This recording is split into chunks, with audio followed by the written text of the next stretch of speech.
Hi, I'm Liz Nead, and it has been a while since I have created a video, which I apologize for. I've had a lot going on, but I was at a speaking engagement and fielding questions from the audience, and one person got up to the microphone and said, Liz, I've watched a ton of your videos and it's been months since you shot a video. You've got to shoot more.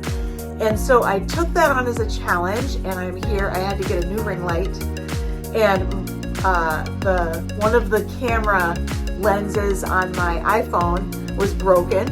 And so I had to get all these things figured out, and now I'm here and shooting a video. So I just wanted to give you a little background about it. I spoke recently about my climb to the top of Mount Kilimanjaro.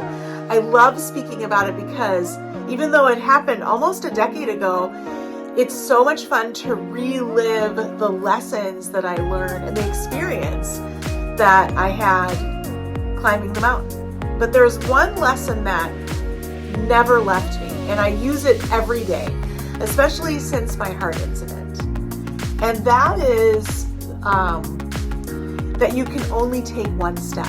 So I want you to picture it's the last day of the climb, and the night before we finished the summit, they put us to bed kind of early, around 6, 7 o'clock. They fed us and said, you got to go rest because you're going to get up really early, middle of the night, like 2 o'clock in the morning. You're going to put your warmest clothes on, and we're going to climb in the dark so that you get to the summit at dusk, and then you get back down because it's really hard to breathe when there's no oxygen, and that was their process. So I, at that point, had shown that I had a hard time with the altitude. I had a climb guide assigned to me. He was walking with me, making sure I was okay, carrying my backpack. I didn't carry anything but my own body. So when they got us up, I told my guide, Moody was his name. I said, Moody, I want to climb with everyone else, which I'm sure he rolled his eyes because I hadn't been able to keep up with anyone else, and he was carrying my backpack, but he acquiesced. He said, okay. And so I put my warm clothes on, and I put my backpack on. I insisted on carrying my backpack, and I set out with the rest of the group. After about 2 minutes, I decided I needed to switch from gloves to mittens, so I stopped. So Moody and I stopped. The group that I was with kept walking, so I already lost contact with them.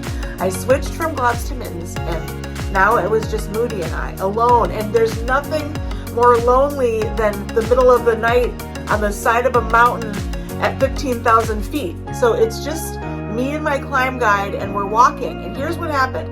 The way that you had to traverse this trail, it wasn't like a trail. It was like you climb up 2 rocks, pull yourself up, walk a few feet, jump down. It was and then there would be a little bit of a trail, and then it would go down, and then it would go up. There was no way to find any rhythm. It was just, you're just depending on your strength. I was breathing really hard. I after a few steps, I'd have to stop. I'd catch my breath.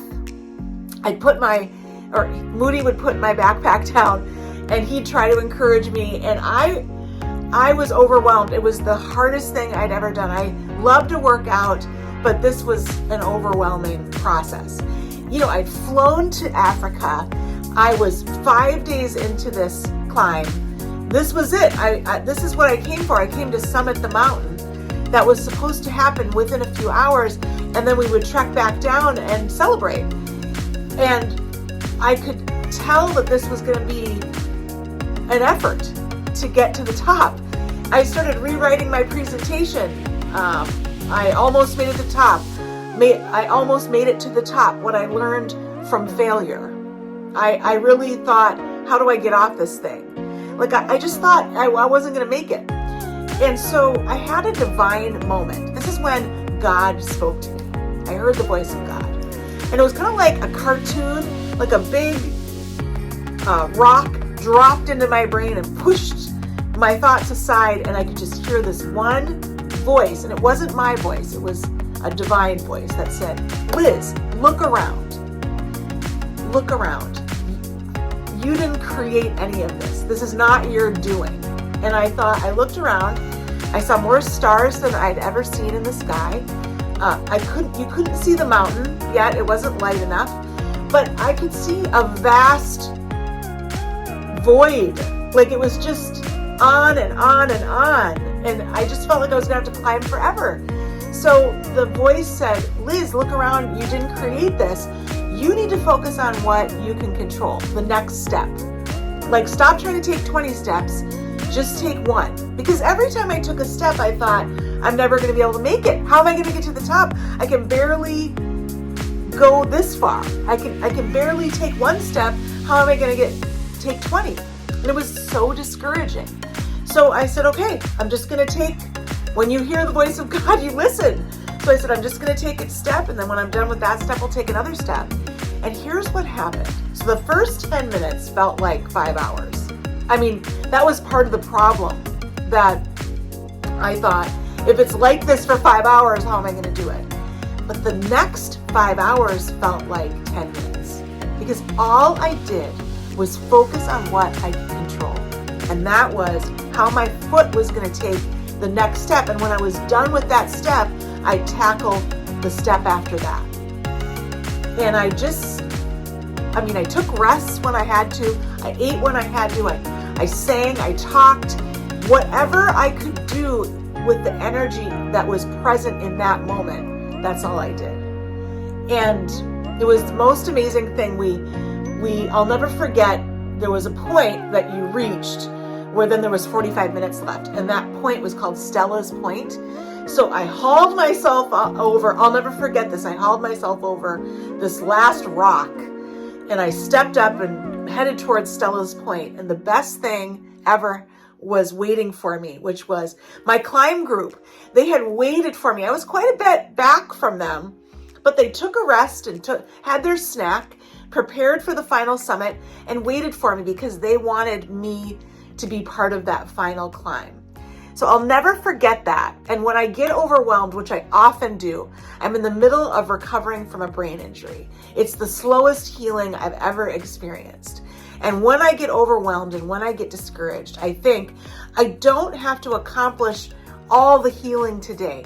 I just have to accomplish the healing that I can handle in this second, in this minute, in this day. That's all. I pour all my energy into the present and I get as much as I can out of the present. And then I say, I'll go to sleep and wake up and I'll tackle tomorrow when tomorrow comes. It has been absolutely life-changing for me. So I hope that the voice of God helped you too. And if you're feeling discouraged or overwhelmed, which is a common human condition, just take a break from it and focus on what you can handle in this moment. And pretty soon you will reach the summit. Whatever that problem is, you'll overcome it. And you will look back and think, I did that. I handled that issue step by step and I had the strength for it. So I hope this encourages you. I'm back. You're going to see more videos from me. Thank you for listening. Bye.